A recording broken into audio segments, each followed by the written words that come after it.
Le 15 avril dernier, après seulement 4 mois passés à la prison de Bordeaux-Gradignan, la justice a accédé à la demande des avocats de Pierre Palmade. Ils sollicitaient sa libération sous bracelet électronique pour un meilleur suivi médical.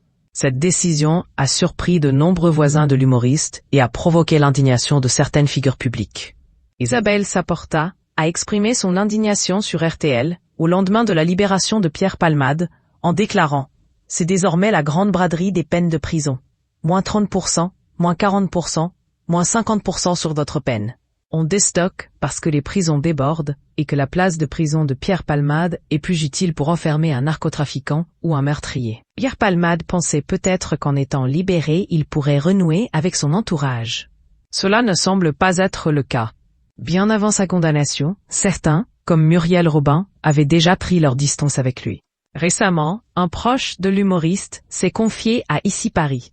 Une fois assigné à domicile, sous bracelet électronique, Pierre Palmade se sentirait de plus en plus seul.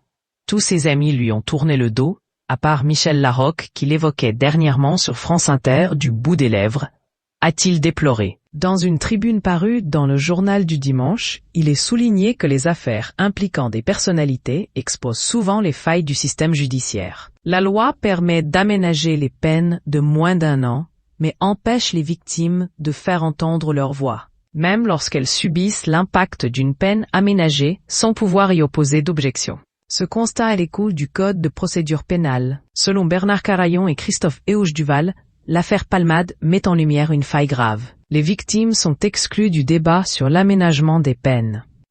Une proposition de loi déposée en 2012 par Christian Estrosi visait à leur redonner une voix dans ces procédures.